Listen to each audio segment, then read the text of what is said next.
Hello, my friends. Hello, my life warriors, wherever you are in the world. Welcome to the Day In, Day Out podcast. Whoa! Today on episode 236, I was very lucky to have Kassandra Gordon on the podcast. She is a former social researcher, a youth worker, community worker, charity manager, transformation and strategy manager, and domestic violence professional. But in her present life, she is, a jeweler, not jewelry, a jeweler. She works with jewelry on a day-to-day basis, and she started her own business.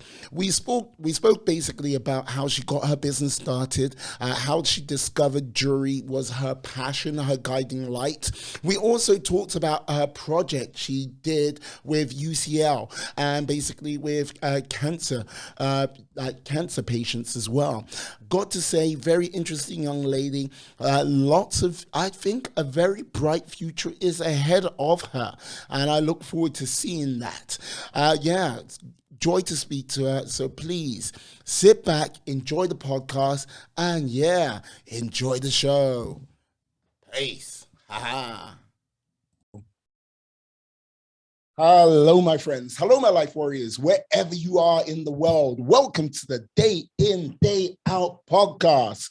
Woo! Today on episode 236, I am very privileged to have Kassandra Gordon on the podcast. Now, she does like she's a lady of many former lives, let us just say, from youth worker, working like basically, how can I put it?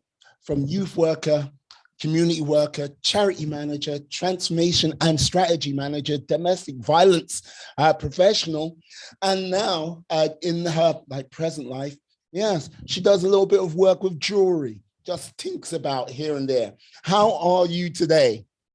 I am good. I'm very, very good because I have seen you, I've heard you. It's all good. Okay, this is what I like to hear. Like you, my lady, as I say, you have had many irons in many fires through previous lives. Like, what? Some people go, yeah, why didn't you stick there? You seem to be like on this sort of continuous journey trying to find yourself. Aren't we all? Aren't we all? I think, about X amount of years ago, Mm. I'm not from London. I do live in London, but I had like £200 in my pocket and I'm like, let's just go with the flow. But as I get older, I'm being more strategic about where I put my time and being very intentional. So I feel like for now, jewelry is my life and I'm very intentional about it. So what part of the UK do you originally from? Okay, that's a long story. So I Oh, was born in Stoke-on-Trent. When I okay. was about 3, I moved to Birmingham. When I was about 11, I moved to Coventry. When I was 18, I moved to Liverpool. When I was about 21, I came back to Coventry. And then I think it was 22, I came to London. So there you go. That's my life. Oh, okay. Like, dear me, like if you were American, I would say, yeah, you're a military brat, like with the amount of travel you've done. Yeah, because like I'm currently in the middle of the country. I'm in Lemon Spa, like just down the Not too road. far from Coventry, just down the road. Absolutely. So it's like when you say Coventry, Birmingham, I was like, this is where this is where I've moved to. But yeah, are you a North Londoner or an East Londoner or South London or West London? East. Yes, I can tell. Like you're a Hackney girl, like adopted by now. I can tell. Yeah. So, with all that moving about, what was it? Was it a case of your family just moved about, or was it a case? Well, in the beginning, yes, I'm sure, but after a case of time, what made you move about and eventually settle in London? I just felt that London, well, university, that was one. Mm. That's why I went to Liverpool. And then when I did my master's, I went to Warwick. So that's why I came back to Coventry. Ah. And then I thought, oh, I'm not going to do a PhD and let me find like-minded people that might be in London. And that's what I did. I see. So did you go to Liverpool University or like Um, John Moores. Liverpool John Moores. Mm-hmm. Okay. Yes, I've got to say, Liverpool John Moores. Had one or two good nights in that town. Let's just say, yes. Brilliant. So, with all this, you've now become a Hatton Garden trained jeweler, excuse me, not jeweler, because that would be something completely different. Jeweler. Like, how on earth did you manage to go from what you were studying into this? Because that's like a bit of a leap right there.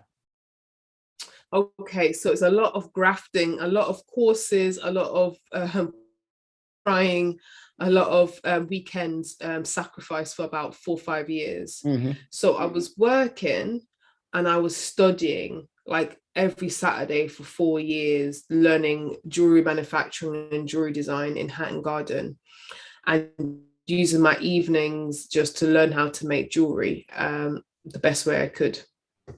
Yeah. So, like, what put you on this path? Because it's like, look, you've like, I'm at Hatton Garden. I started training. Yeah, but what sort of drew you in?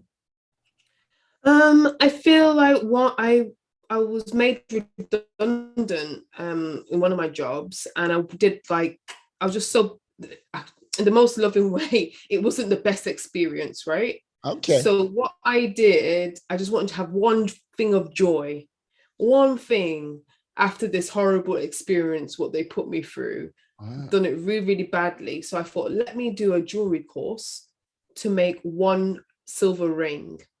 And I went to West London, I think it was Kensington College, and I just learned how to make one silver ring, and I just got hooked. It was a calling, there was a feeling. I was like, this is what I want to do. And I just went ahead. So the one ring that rules them all brought you to this like situation. So with this, like, what would you say you sort of was like, okay, it ignited the passion under you? Like, so when you had this passion ignited under you, what was the sort of next step after that? Was it just a case of one ring and then, hey, what? So lots of courses, courses, reading, YouTube, me going to the market. So I did the round of selling my jewelry on the markets, going to stockists, like not on the high street, Wolf and Badger, galleries, try to do some wholesale. And then eventually sort of my bespoke practice where I just make customized jewelry for people.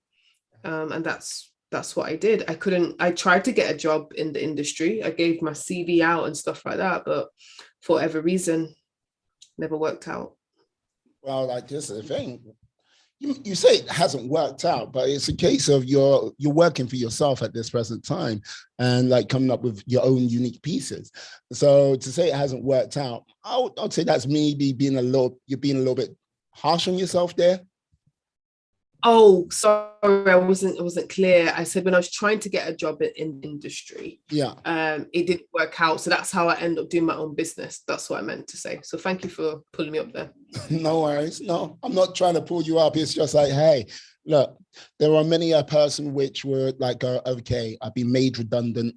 Okay, what's next? What can I do to change my life? Bring that, like, find that moment of joy. And not many people would be able to do it. They would fall into either the same pattern of the job they did before and not sort of like go, hey, let me try this new thing. Like, let me try this thing which I'm interested in, maybe make me a little bit uncomfortable, but you rose to that and it's like presented you with a new outlook, if you get what I mean, a new realm of possibilities. I agree. And like with this, and like, yes, trying to find work in the industry, starting your own business up, what would you say were some of like, what was the thing you really learned about from your challenging job, which you were made redundant from, to basically getting your business started? What was the thing? What was the key thing? No one cares. No one cares.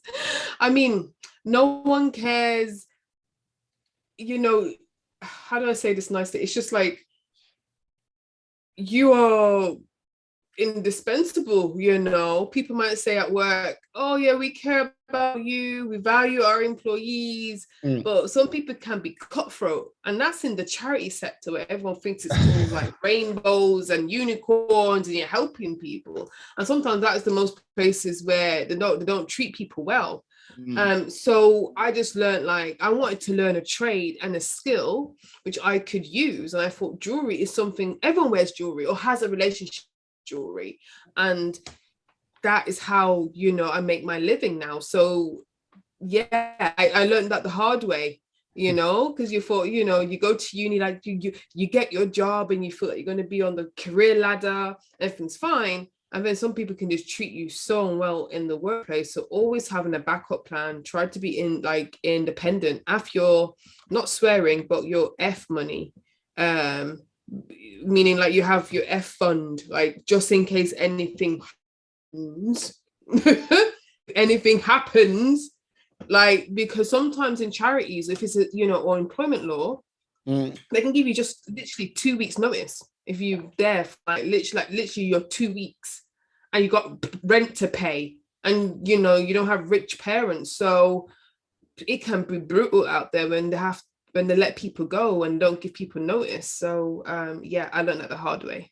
Yeah, and like with regards to the sort of realm of the charity sector, look, when like I would say one of the things I've looked at with the charity sector, I've known people who've worked in charities as consultants and stuff like this. They're very sort of inefficient with the way they sort of handle their cash and handle like many things. They need to like advance forward, which I mean, well, this firsthand, no doubt, looking at like working in the inside, like going, why are you doing it like this, most probably? Why is it going like that?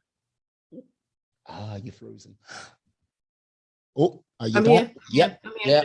No, but like this is the thing. But going on to sort of like, getting that sort of realm of security, that FU money, which, okay, I think if we all had FU money, I think the world would be much more of a, how can I say, more honest place, because there would be like the sort of restrictions and controls that people put on themselves would not necessarily be there. I don't know if that would be a good thing or a bad thing, but yes, it will definitely be more crystal clear and murky, if you get what I mean.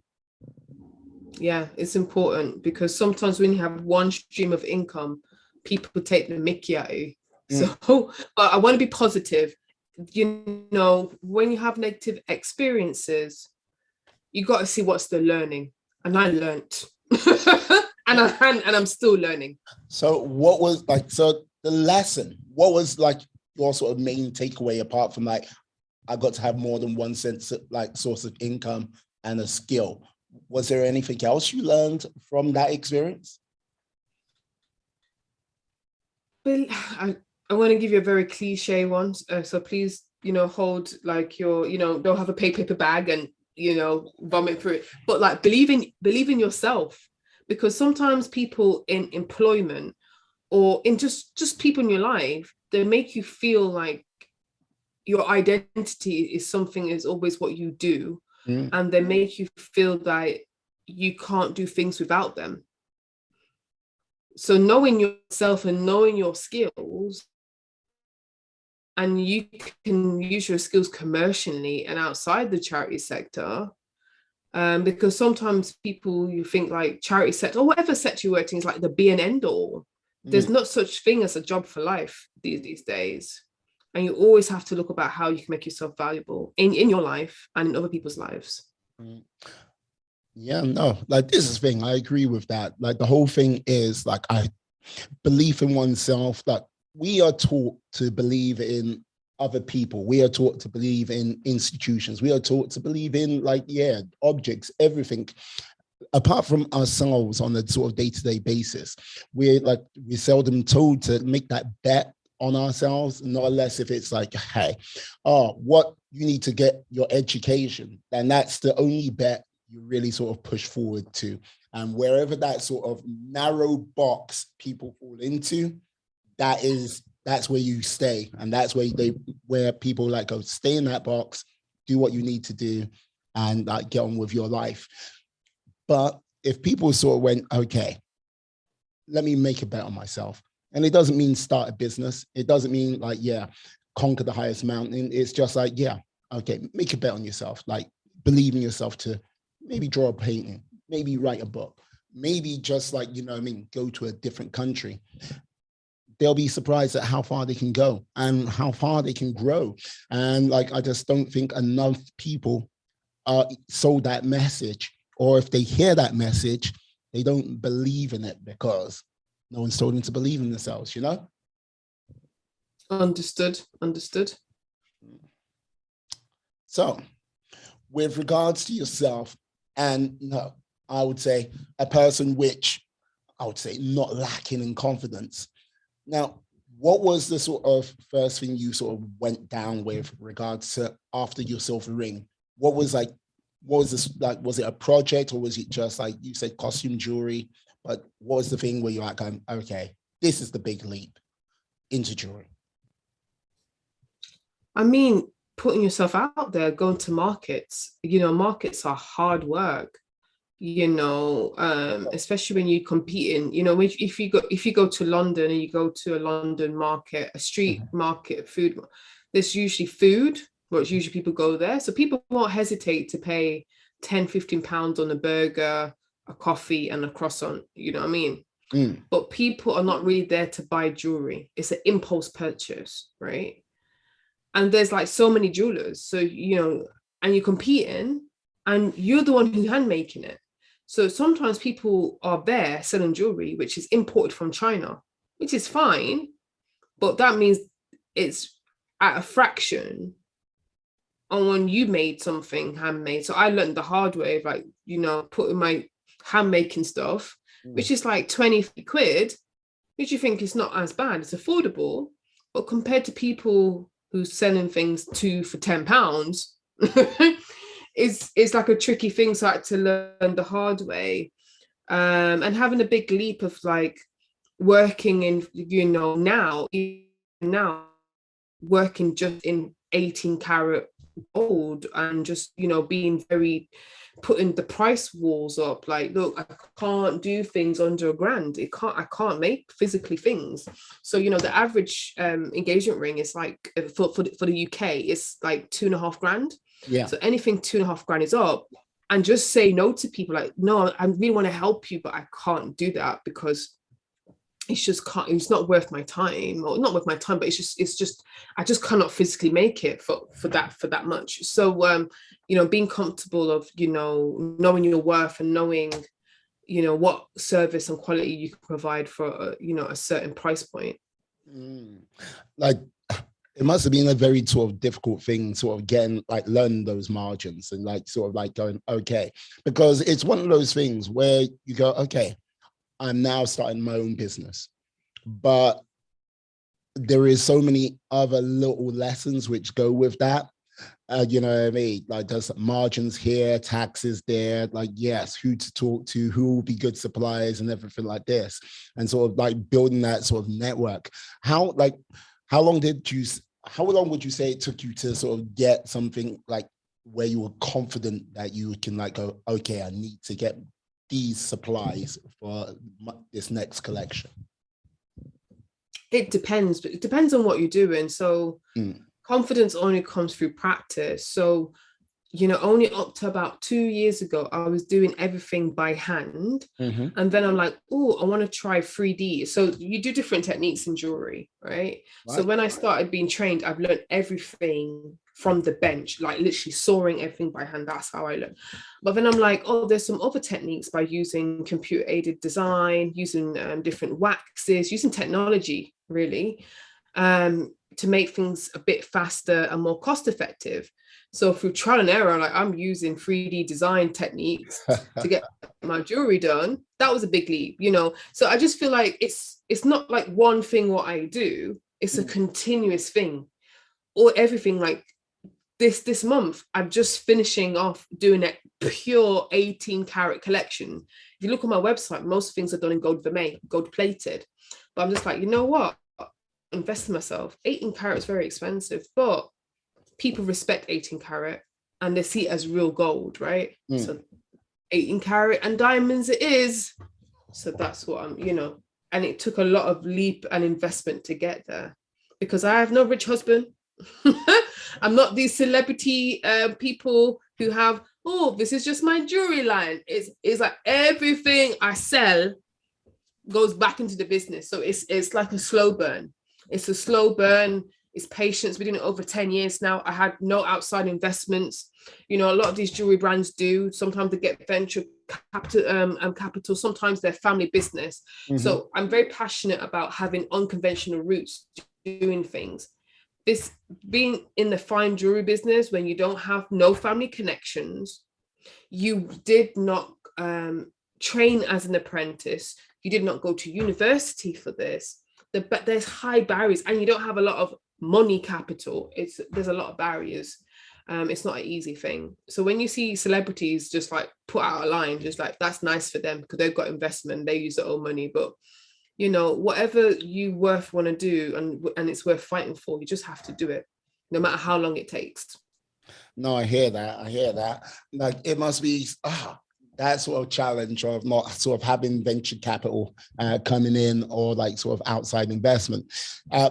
In some ways, I understand the benefits of that, but I also kind of see the sort of disadvantages of that as well. It's one of those things where you're on the point of a knife and you've got to be careful with either strategy because one accelerates everything forward and one is a much slower burn. And if you're doing the slow burn, that's all great, but harvest is not going to be tomorrow. It's not going to be like the next month. It's not going to be the month after that. Years down the line, that's when it will come. But with venture capital, it's like, yes, we give you the money, you've got it, but yeah, come in 3 months' time. Where's our money? Pay us up now. Where's our money? And it's a different kind of pressure. Yeah, I'm curious, like with regards to that, with what I've said. Now, would you ever sort of consider sort of doing like a one-off project with some like a group of investors to like go, okay, to sort of be like that sort of real, like a promo exhibition or something like that? You mean collaborations? Yeah.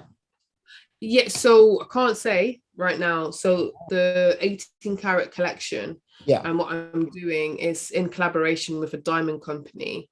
And that will be shown in April. In June, in June. So when that comes out, I'll let you know the official thing. So I'm very open up for collaborations. I think collaborations for creatives is the good way to get their name out there and increase their profile. So, I have been approached by drinks companies to do stuff for them and stuff like that. So I am really putting out in the universe, manifesting to work with brands to insert jewelry in a different light.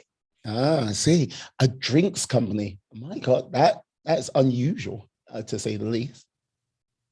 Yeah. People love jewelry, so I'm here to serve. I see. Is that a soft drinks company or? It was a gin company.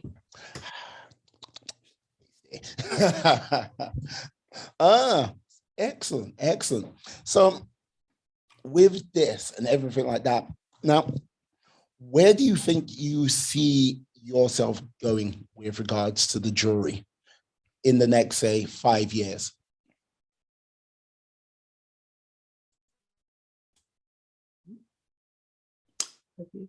No, I had about like a 10-year kind of feel, but 5 years is good. Definitely in the millions. I say this manifesting.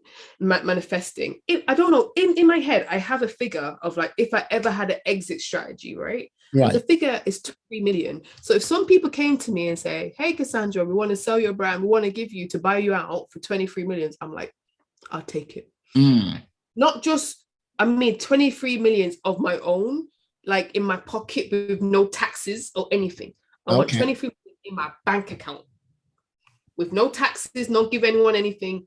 So do all the rounding up, do all that acquisition stuff, and 23. I don't know how, but that'll be amazing. If I have 23 million in my bank account in 5 years, well, I've built the brand up this much minimum.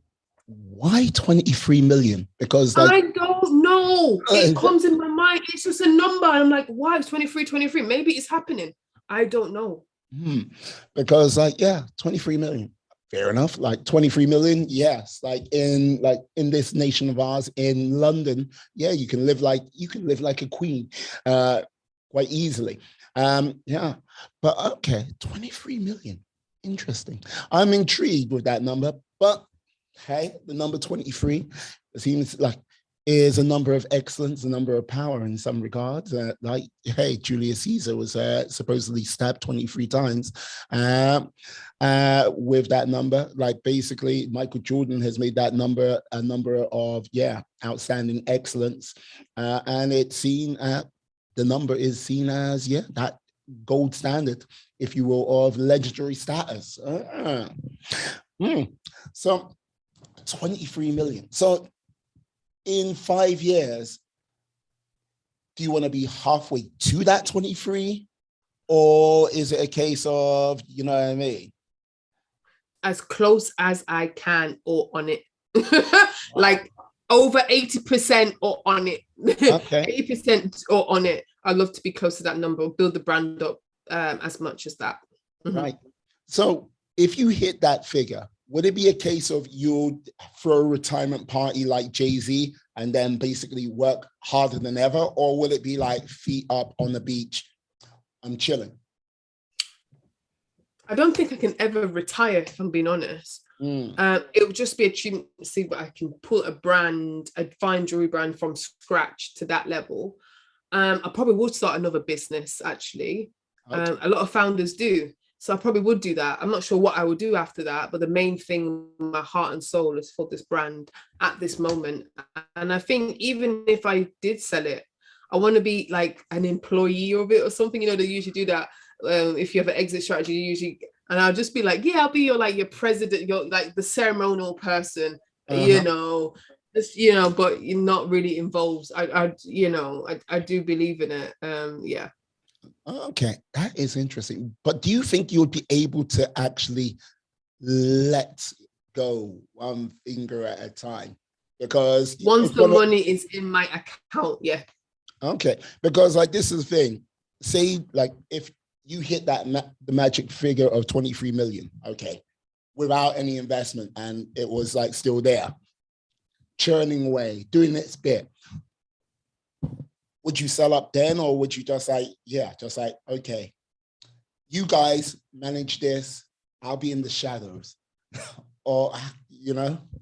I don't think I can. I don't know. I don't know. I say that as 23 as the minimum, but I don't know. Who knows? I might have kids then. I might think about, I don't know. Who knows? But all I know, that is a number I'm willing, when people say, what is your price? In 2022, that is my price. Brilliant. No, I like that. Okay, cool. So with this, and like, okay, you mentioned founder. It's like, okay, this means, like, to me, when you say founder, it means, you're going to be looking to do many other things. So like, this is the thing with like, if everything kicked in with jewelry, like what would you think would be next for you? Would it be like, say, writing a book? Would it be music? Would it be film? Like, where do you think, like, you know what I mean? Because look, I know you've got a podcast, but like, I will get to that later, I do see myself as an artist. So when I say I'm a multidisciplinary artist, maybe see me as multi-passionate. Jewelry is my main medium of expression and what I do, and that's what I'm known for. So films are important to me, visuals are important to me, and storytelling is very important to me. So I'm just finishing actually writing a book, just getting it printed now, looking at jewelry, the relationship between jewelry and cancer. So Yeah. even though I do talk about 23 million and I have this commercial side, I do have this community side, which I developed working in the third and public sector, which Yeah. is quite non-commercial. I do believe that I am a social citizen or a global citizen. And I do believe in my values, and brand values, that to always give back. And it doesn't always give back, doesn't always have to be money. It's about your time and how you contribute to the world. So I'm very interested in how using a socially engaged practice, which I'll explain, how we can break down taboos and improve people's lives. So through this book, I'm doing a project where people who have been affected by cancer directly or indirectly tell their story, reclaim their narrative using the medium of jewelry. So throughout the lockdown period, we interviewed and talked to these people, all remotely, about their cancer journey. And then we showed them some research. We told them about, some effective treatments and stuff like that. And then they drew and they designed their own piece of fine jewelry, which represent their journey and how they related to cancer. And for a lot of them, they found it really a good way, something positive to look forward to while they're getting treatment. And it kind of helps them break down those social taboos, because sometimes we talk about cancer, people just say, oh, you shouldn't talk about it, it's about death. And cancer is not just about death. A lot of people survive, so it just opens up about that. And when I mean socially engaged practice, meaning socially engaging people to produce something. So I am not seen as an expert, I'm just a facilitator. I'm like the midwife of their jewelry, trying to deliver what they want and their stories. I just manufacture it for them. And it's just a very powerful tool. And I think jewelry, everyone has a relationship with jewelry, whether they like it or not.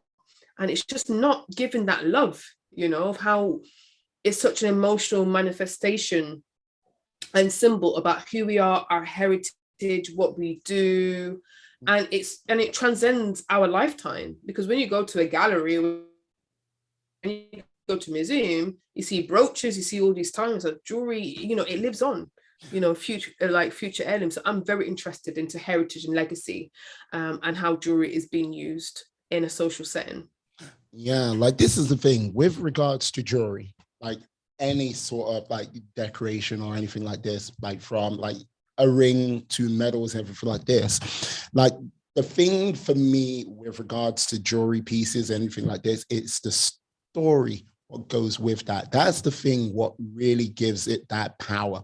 Because okay, when someone goes, yes, it was my grandmother's wedding ring, like you go, right, it's like, what? It's been with the family this long because of this. She got it with this, my black father. And the story builds from that is the thing what gives it true value beyond the actual sort of material worth, if you get what I mean.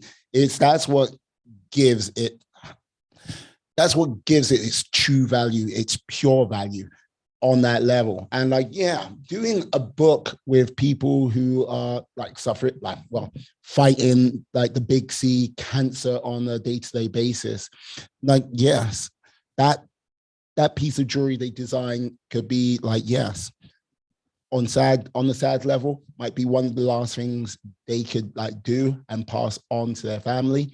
Or on the positive side, yes, this is my like marker of survival. I fought the good fight, I survived it, and yeah, I look to the future to like do whatever I want to do next, Yeah, it ranges from different people, I think what you said was correct. Some people see hope, some people don't see themselves as survivors, and some people said this is part of life. We have kids who are in it from Great Ormond Street Hospital. How they see cancer, it happens to young people as well, not just people think they're old and people go to hospice. We have parents, we have people who work in the field, who are affected, and people are indirectly affected. So it could be the son of someone who has cancer. How does a little boy feel if his mom's got cancer, and how does he deal with it? So we try to, be a bit more inclusive, Yeah. and helping people tell their stories. Yeah, you know what? Like, it's one of those things where, okay, how did you get that sort of like inspirational spark for this? like this project, because it's like, okay, jewelry and cancer survivors, it's not one of those things which, you know what I mean, go hand in hand, if you get what I mean.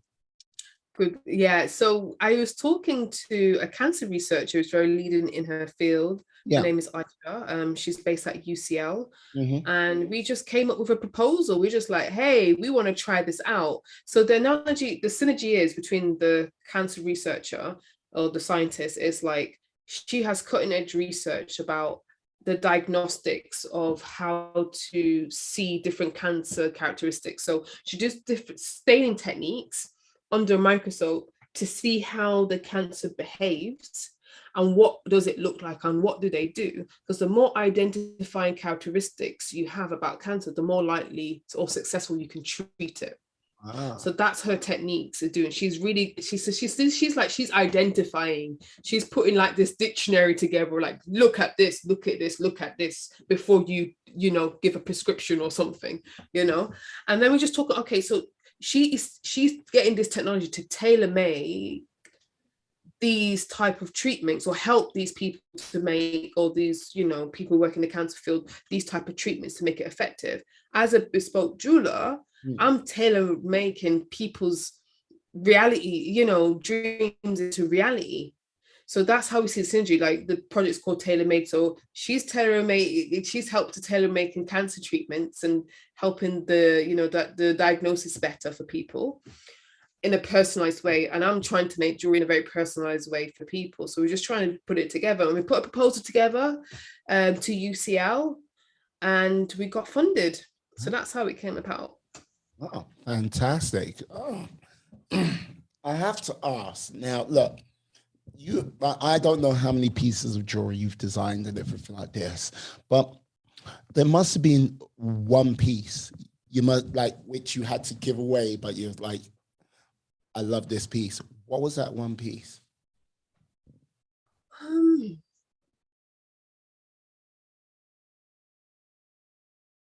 That's a good one. Okay. That's why I'm here. That is a good one. There's the only one I can, the top of my head, is like for this project, right? There is an ear climber. I don't think I've got an ear climber. I don't think I've got a good picture of it. An ear climber. So I don't know. Sorry, I don't want to insult your intelligence. So ear climber is like a piece of jewelry which goes from there to, like, it's like a cuff. Yeah. It's like a big ear cuff. And I made it for one of the participants. You can't see it because it's not really good. Let me see. You cannot see. Oh, here it is. You probably can see it. So it's an ear climber. So it hooks it. So I'm like, wow, I would wear that. And I feel like, I can't really make it. I made it for her. It's her design. Yeah. I can't be like rocking this, but it's so personal towards her. So I was like, that's the one I would wear. I would literally wear that. That's the only thing I could think of at the top of my head. I always, if I'm making like diamond rings and stuff like that, I'm like, oh, that's nice to shiny. I'd like to have that. I wish I had a husband to give me that money to buy a rock. But tangibly, those earrings, ear climbers I would definitely rock those. But I feel a bit guilty if I ever made it because it's not my design, it's hers. So yeah. How long did it take you to make those ear climbers? About not that long, like probably a week, not that long. But the thing with jewelry, there's so much different processes. Yeah. So like things getting hallmarked, that takes time. Gold plating, that takes time. So some things are out of your hands. Making the metal and getting the stones is one bit, but there's additional things which are out of your time frame. Yeah. I see. Because like this is the thing. Like, okay, making a ring is one thing. Making a brooch is another. Air climbers as well. Like, learning all of these techniques. Did you think when you started it was like, I'm going to make the best rings ever and that's what I'm going to do? Look at my hand. Oh, and then basically when you opened up this, not Pandora's box, but when you opened up this realm, you're like, oh, I've got so much to learn. You know what? When I thought being a jeweler, I thought I was just going to make things on my little jewelry bench and sell it in the market and have a cup of tea, a bit of bohemian lifestyle. Yeah. No. Most of my time is not making jewelry as I thought. Yeah. I thought my time was making jewelry, 90% of my time making jewelry, but it's not. Most of my time is actually trying to figure out how to sell jewelry, the marketing. I did not know this, okay? I just wanted to create and live my life, okay? So, especially when you're making fine jewelry and you're investing in your gold and your gemstones, you have to learn to sell it. And that, every time I think I cracked it, there's something else, right? So it's an evolving thing, you know. It's an evolving thing because you have Tom, Dick, and Harry on the internet, like, we can help you to sell stuff.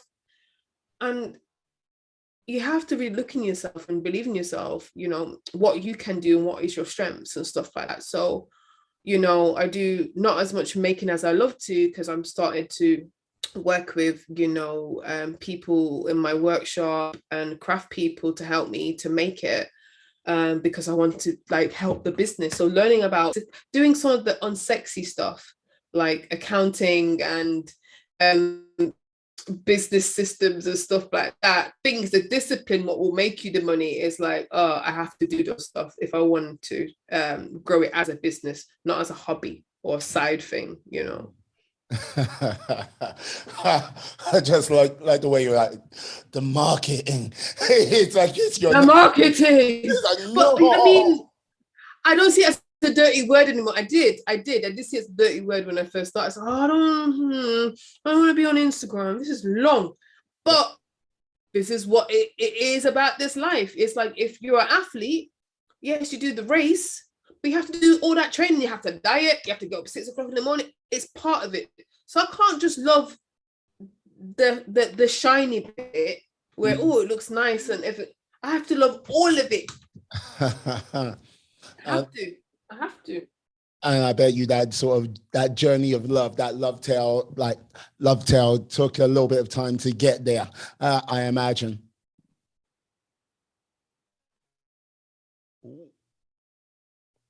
Kassandra, you there? Uh-oh. Let's see, 47. I can't. Wait a sec. Kassandra, where are you, Kassandra? I am here. Okay.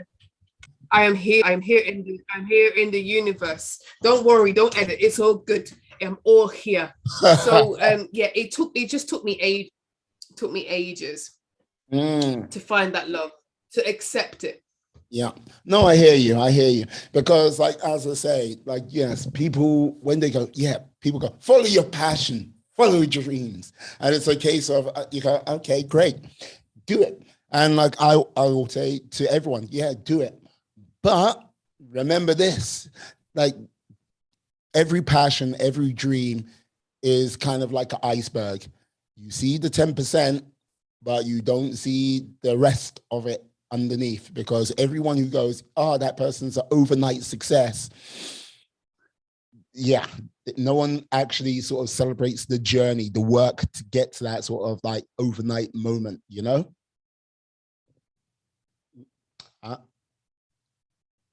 I agree. I'm nodding furiously, like I'm nodding like you can't hear me. I'm nodding. I am my neck is gonna fall off because I agree with you. I 100% agree with you. 100%.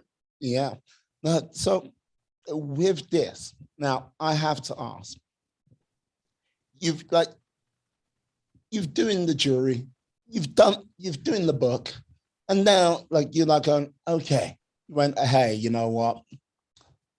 Fuck it, I'm gonna do a podcast. It's like, yeah. So what made you like decide to like take on the realm of podcasting? I love podcasts. So as a jeweler, when I'm making and doing the business stuff, I'm on my own. It's not as collaborative, creative art form because you're on your own a lot, right? So podcasts, in my head, podcast people like yourself and I feel like you're my friends. Like I'm kind of stalking you, but I'm allowed to stalk you because you put it on a public platform, right? So in my head, you guys are my friends when I'm doing jewelry because I'm usually by myself. You know what I mean? You know, like what Jin Rohn said, I'm probably butchered like the 5 people you hang around with is the people who you probably know the quote better than me. I butchered it. I'm really good at butchering quotes. So I love podcasts. Number 2, what I'm learning, my business brand is one thing, Kassandra Lauren or KLG Jewelry, and Kassandra Gordon me is 2 things, which is my personal brand. And what I was doing, I was accidentally doing my personal brand and who I am on my business brand. So people were liking me, but they weren't buying. And I was like, that's nice, like me, but you need to buy so I can live and eat, right? What I'm doing is taking away my personality, what I think, all that kind of stuff, and putting it in long form content on a different platform. So it's easier for people. So it attracts the people I want to attract. So if you like me for me, follow me on my podcast and my own personal stuff. But if you love my jewelry, I want to buy my jewelry, you know where my stuff is. So that's how I got to podcasting, just talking about things and actually talking about, you know, creatives and Black creatives. I think that there's certain nuances. I know people talk about black, especially since 2020 for obvious reasons. But if I had this podcast when I was 17, 16, 14, when I was choosing my GCSEs, if I knew there was a way to make creative money, being a creative, growing up in a Jamaican household where education, and you just got to get a job. And then I wasted all these times and 2 degrees, which I don't use, right? If there was a podcast who had that confidence and the balls and ovaries to say, no, mum, I know I live under your roof, but I'm going to do this, with conviction, and I could show something. Therefore, you know, YouTube and podcast wasn't there when I was growing up. But if I had something like this or a mentor at that age, that would have saved me a lot of time and a lot of money. And I'm super passionate about that. And there might be people like me who found creativity later or different ways of working later in their life. Yeah. And how do they transition out of a 9 to 5, which I've done, by just working my bum off and believing in yourself when everyone's telling you no, you know? So that's what the podcast is about, and being practical. I'm a person believing like knowledge, you should share it. Don't hoard it, share it, and you get your blessings, right? And there's not going to be like how to make money and by the way, you got to have my 10 million pound course. Is that like, I like to bring people and talk to people on the podcast who's actually doing it. Because sometimes the people who you see online, they're like, yeah, I've made millions and I'm like, have you? How? Let me see your bank account. Let me know. Oh, but you have to go on my course now. No. If you know how to do it, you should tell me. And then if I want to do it, the application, I will pay you once I've seen the results, right? So anyone who's been on my podcast has practical ways of how they're literally earning money, doing what they love to do, and giving the audience that value and showing them that they're not alone in these creative fields, trying to navigate. And it's not as easy as people think. You know, people see the Kanye Wests, the Jay-Z's and that is the iceberg, you say, you know, that's the iceberg when, you know, but no one sees the graft and the hustle. And so that's what we're talking about, how to get from A to B. So that's why I feel positive about this podcast. And you see the dim when I'm talking about how hard it is to be a creative. So yeah. No, like, so many questions come to mind. So many things I want to say. Now, yum. Now, I've got to, one of the things I'm always curious about when people, like, I want to start a podcast is what you thought the podcast would be before you started and what you thought the podcast would be 20 episodes in, because you're on like 63 episodes live currently, and who knows how many in the can waiting to go, you know? Okay, so full disclosure, Mm. the podcast was originally called Creative for You. And I thought I could just do what I want and chat. I realized no. I was having good content, but people were listening to it because they didn't know who was it for. Yeah. They didn't know who was it for, right? And what I was doing. So I had to be very specific and I had to feel very community minded. So 20 episodes in, I had to like switch. I think 20, yeah, around the 20th episode, I can't remember. A third away in, I had to switch and rebrand everything and start from scratch and moving forward. I don't see it just as a podcast. I see it as, I don't say movement. Can you still hear me? Can you hear me, right? Yeah. Oh, sorry. Sometimes I get scared. Okay, I don't see it as a movement, but I do see it as a community type of thing, where a resource where people all over the world can come to when they need some creative inspiration and inspiration or help to get them from A to B in their creative lives in a very authentic, in a very pragmatic way. That's how I see it in the future. And I see sponsorship deals. I don't know. I'm going to put Apple. I don't know. One of my sponsorships has to be from Apple. I talk about Apple in my podcast. Like sometimes I'm an Apple girl, even if I don't have Apple right now. I use Apple. You know, I don't know why. Me and Apple, they need to give me some money, some sponsorship money, because I talk about your products, right? So I'm putting it in there. I'm getting a sponsorship from Apple. I don't know how. There you go. So that's what I'm envisioning for the future. Again, Apple sponsorship, it would be challenging to say the least. Yeah, but hey, you're putting it out there into the world, into the universe. You get something from Apple. That manifesting it away.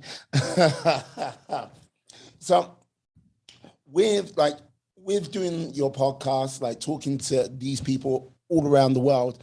Now, what would you say, what was one of the most sort of either inspiring or interesting lessons you picked up from speaking to all these people? The convictions and their belief, and knowing that everything is quite figure outable. I don't know if that's a word. You might not know the answers, but you just got to start. You can solve those problems. You can solve it, man. I mean, an entrepreneur or having a business, you always solve problems or trying to solve other people's problems. So that's part of life. You know, if you're gonna do things by yourself, if you're gonna manifest your own destiny, be the CEO of your life, you have to be willing to sort out the problems, and learn from them. And it didn't have to be big problems like, life threatening. So like, oh, I don't know how to do something. You have to learn a new system or something like that. There's, obstacles, things that you have to learn. Yeah, like this is the thing. I think in today's world, in this day and age, there is, you strike me as a person which is not fearful to get into those uncomfortable places. You strike me as a person who's like quite willing to take responsibility for their own life and not basically sit back and basically rise to the challenge. What I would say, a lot of people in this world today, like uncomfortable spaces, no, like, you know what, let me have my comfy slippers and stuff like this. And then they ask themselves, why hasn't things changed in this world for me? It's like, you're not rising to the challenge. You're not making yourself uncomfortable. Taking responsibility. No, it's somewhat like it's bad luck. It's other like things going on in the world, which is holding me back from where I want to be. When, okay, if they're in the equation of life, with all things being said, you are the constant in that equation, and making that happen in a positive manner, one way or the other, it comes down to you eventually. Don't get me wrong. There are times where things are completely out of your control, but you choose to how you react to, and then basically rising to the new challenges. No, if you don't rise to any challenge, how do you expect to rise?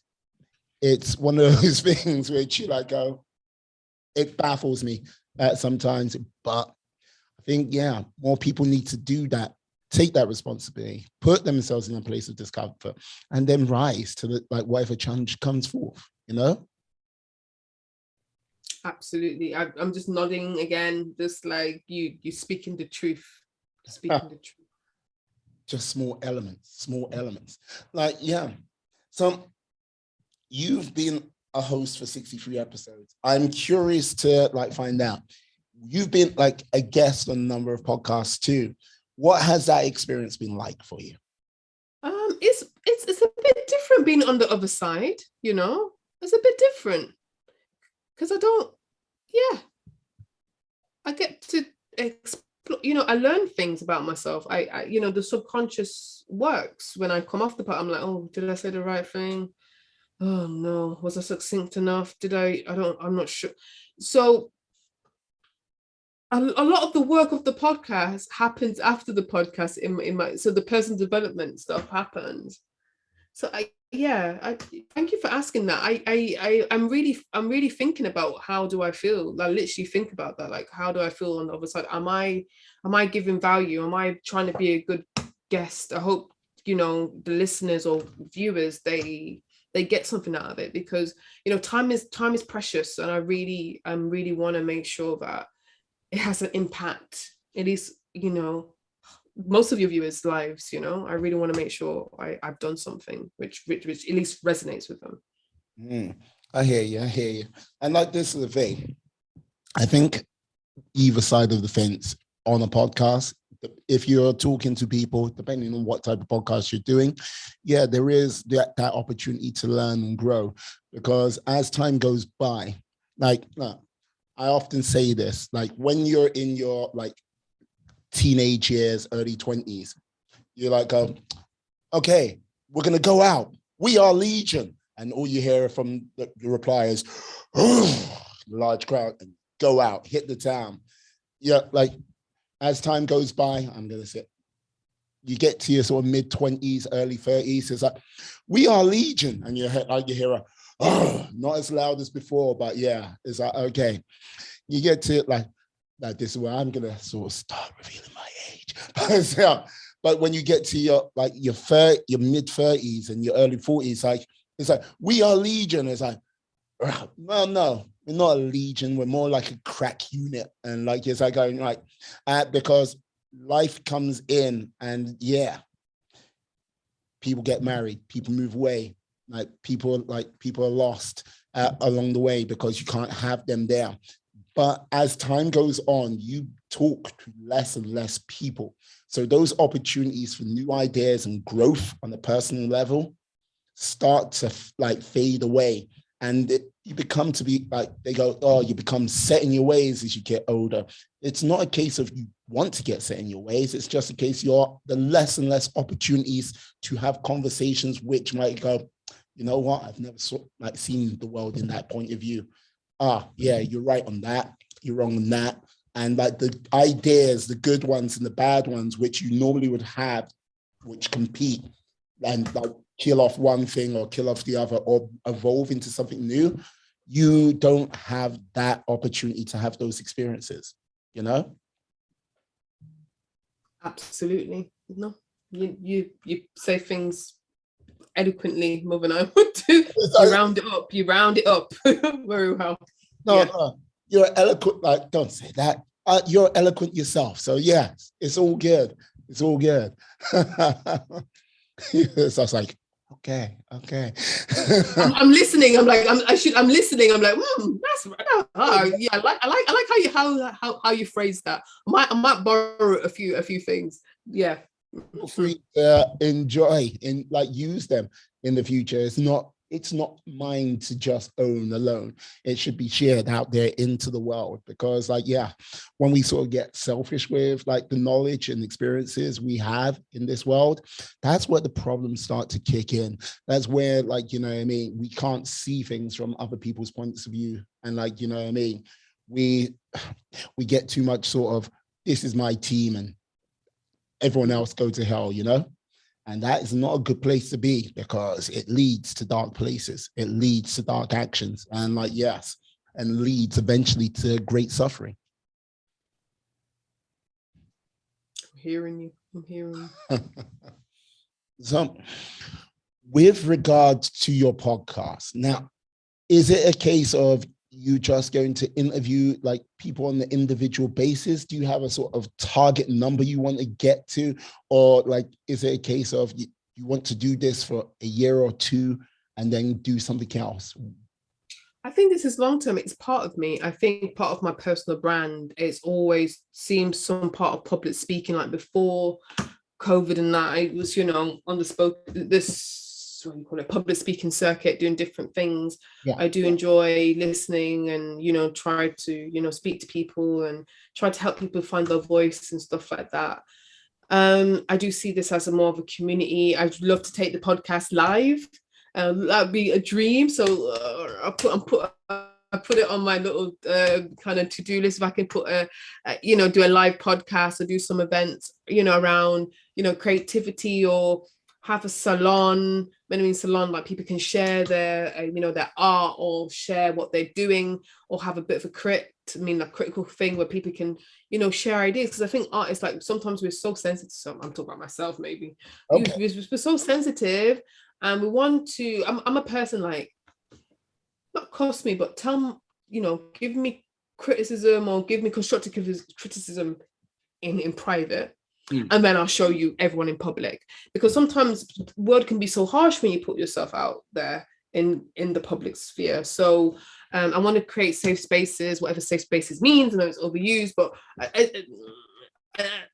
a forum or platform for artists to share their work, and get the support what they need, or, wherever they are in their career. So yeah, that'd be amazing. Because sometimes I need everyone thinks, oh yeah, because Kassandra, you're confident and stuff like that. But like when I do a jewelry collection, I'm spending X amount of money on it. I want to know, do you think that earring looks nice? Do you think you'd buy it? Yeah, I want to know, because I'm guessing sometimes, so that would be really helpful. Yeah, because like this is the thing, you mentioned this before, that yeah, you're working your workshop pretty much alone with regards to this, like, and like the whole thing with like the way you're working with your jewelry, it's a solo venture. It's not like, yes, okay, like you're not going, okay, we must assemble, and like 5 of you magically appear and like start like tinkering away, like going, okay, I'll do the earrings, you do the rings, you do the bracelet, and like we'll come together and be this awesome like jewelry fighting team. But yeah, trying to getting people together which are arty, like which are creative. You put up the signal and they shall come. It's just a case of, you know what I mean, banging that loud enough drum, and deciding what that sort of drum or medium is going to be to get that word out there. Okay. Yeah, but I believe in you. I believe you can do. I believe you can do a hell of a lot of things. Like this is the thing. Like when I speak to you and like, yes, look at your sort of things you've done before, and I think you've been a little bit guarded at times about what you might want to do in the future, because hey, you speak things into being, but it's a case of you don't want to show your whole hand yet. I could be wrong. Please, correct me if I am. I don't know about that. I don't know. I mean, sometimes, if I'm being honest, yeah, I don't want to put pressure on myself how I used to, of like, this is what I'm going to do.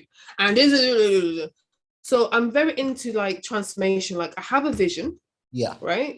Like I said, the 23 million or something. If I say to you, right, 2022, I'm going to do this, and this much. Mm-hmm. For me, that does not work for me. So long as I break my things in actionable goals each day, like make sure I do 3 things or 5 things off this list, the consistency and the discipline and the process works for me. So it's not like I don't know, maybe, I mean, I'm taking this feedback. I've got to listen to this when it comes out, but it's just like, or maybe I'm reflecting as I'm talking to you. Maybe I like to be like move in silence. I like when things are done, and I'm like, here it is. Yeah. So that's something I'm glad that you said that. I need to think about that as a guest about how much I reveal or how much I think I reveal and how much I don't reveal. Like this is the thing, it's not a criticism, it's just observation. Mm. I've had one or two of these conversations. I know when people are Yeah, you're expert. coming. You know. Like, look, I'm still learning. I've got a lot to learn, and like, yes, the day I go, I know everything. That's the day when I just like go take this mic, I put it down, I just turn off everything. I'm like, oh no, nope. My ego has gone too far. I need to like, yeah, stop myself right there. But yeah, but like this is the thing. Like the reason why I say this, it's just like, you. How can I put it? I think you've got like the growth to be like sort of a Maya Angelou-esque type like person. And like this is the thing, that lady, legend that she was, you know what I mean? Hey, she did a lot of things. She like, and she was, it wasn't like she was good in these things, she was excellent in these things. And I get that same vibe from you as well. Thank you. I take it as a compliment. She is one of the queens. So I take it as a compliment. Thank you so much. No problem, no problem at all. Like I have to ask, like couple more questions, but Go yeah. ahead. Now, who do you take as your sort of inspiration for what you do? I mentioned Maya Angelou just a moment ago, but who about like what? Who are those people which you like? Go, hey, yeah. Okay, so I'm going to celebrities because that's what I can think of. It comes top of my head. Two people for the artistry, maybe not for their personality, but for the artistry and what they do. So number one, have you watched the Kanye West documentary on Netflix? I have not watched that documentary. I'm gonna get around to it. It's just like, yeah. Okay, so full disclosure, Kanye West is a very polarizing figure, right? Oh no, certainly not. No. But when I watched that documentary, that trilogy docu-series documentary, I was like in awe. His personal life, I can't say nothing about that. That's one. I have to just put it over there. Yeah. But what I saw in that documentary, I was like, I'm not working hard enough. Okay. So for that, Kanye West is there. Number two is Beyonce. Yes, Beyonce. And maybe, I like what she does. Like she moves in silence. She just drops stuff. She does some hard work. Mm-hmm. And she has that discipline, which I've seen in documentaries. And I try to study people like what they do. So anyone has a really good work ethic, even Serena Williams and Venus Williams, like anyone who I see who have a dedicated, strong work ethic, I'm just drawn to them. So those are the people I can think of at the top of my head. If you're into documentaries, you should watch the Kevin Hart documentary. I believe he's on Netflix as well. Basically, he talks about, yeah, how can I put it? Like his sort of personal journey, everything like this, but the projects he wants to put in to help people in general, is like work on their fitness, like their sort of like finances, like basically their sort of acumen as a whole to move them forward. I think you'll find that very valuable. Like I would say, if there was like a few people would inspire me, Kevin Hart would be one of those people. And the reason why that is, he has a ferocious work ethic, but it's a case of it has a plan behind it, you know? Understood. Excellent. Beyonce. Like Kanye West. Perfect. Now, with this, with this, I have to ask, what was the last thing you were grateful for? Last week, I was grateful to go to the cinema in the middle of the day. It was the middle of the day, and I was like, I'm going. And it's just like, I haven't done it in a very long time. I did it twice. I did it 2 days in a row. I went to the cinema at 1 o'clock in the afternoon, and I watched two films on the Wednesday and on the Thursday, one at 1 o'clock and the next day. And I thought, wow, I can design my life like this. I can work around it. I do work. I wasn't just chilling all day, but for 2-3 hours, I had a rest. And I in the day, and I was like, wow, I'm going to try that more often. 2 films in like each day, 2 days. No. Sorry. So 1 day each. So the Wednesday, I watched one film, and then the Thursday, I watched another film. Yeah. I have to ask, what were those films? Okay, the Japanese films, right? I think one of them was, I can't remember, so I love foreign films because the storytelling is different than Western films. Yeah. The second film I remembered is called Drive My Car, and I can't remember the first film I watched. It has a certain name, a phrase. I can't remember. I'm sorry, but it's a Japanese. They were both Japanese films. So yeah. No, that's good. That's good. Now, I'm gonna say this is my final question. If you could have someone on your podcast, anyone, who would be the top 3 people you would have on your podcast, alive today and present? Wow. I love to have Pharrell on my podcast. Why Pharrell? Because I just feel his mastery in music is amazing. Like, this guy's like a prodigy since he was like a teen. Like, how did he create stuff like this? I would have Khalees as well. Khalees, why? I feel she is like, people should give her flowers, and the trendsetter, which people forgot. The trendsetter, what people forgot, definitely. Or don't appreciate. She, like, for 20 odd years, she's been killing it, and history has not been kind to her. My third one, I don't know why they're all music, but I do love music. I'm going to be, how I answer this question, if they come to my head, my subconscious is saying pick it, right? Okay. So the third one is Lauryn Hill. I don't know, there's something about her. Like, Lauren, why you not come to your concerts on time?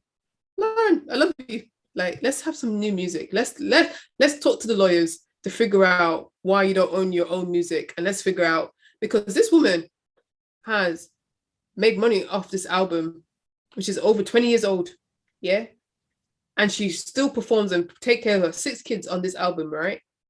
Because of, I guess, legal issues, she can't put out new stuff, but we have to sort out. Lauryn Hill needs to sort out some new music, and we can live our lives. Was it the Miseducation of Lauryn Hill? Yeah. Mm-hmm. Now, yeah, that album, for a debut solo album, the whole album is strong. Like, you know what I mean? Mm-hmm. It's like, okay, it was like one and done. And like, hey, if you can do one and done on something that good, hi. It's like, thank you, like, you know what I mean? Residual income from that album, I tell you. Yeah. I tell you. But this is the thing, like, when you're talking about residual income and everything like this, but like, that's a important factor I think a number of people need to sort of work on. Like, okay, one album, still making her cash and like taking care of her family. Like, how can like we put the sort of like financial measures into place where, okay, like, rather than working hard for money, like, you like turn that money into the tool it's used by many people and get it to like work with us or for us to basically then incentivize and put deep seeds for future generations, Absolutely, absolutely. If let me know how to make more residual or some residual income. I want to go where the money resides because it helps as a resource. So Yeah. definitely. Like I honestly think you should do a YouTube channel.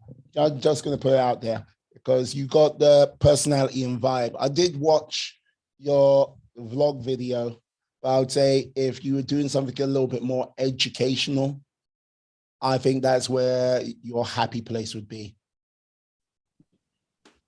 I think you're right. I think you're right. That's on my list. I definitely, and I think that helps with the personal brand because I do feel like I could only be me, right? I mean, with the jewelry business, like most people in the jewelry industry gets the gold, the silver, the gemstones in the same place. There's no material advantage, to be honest.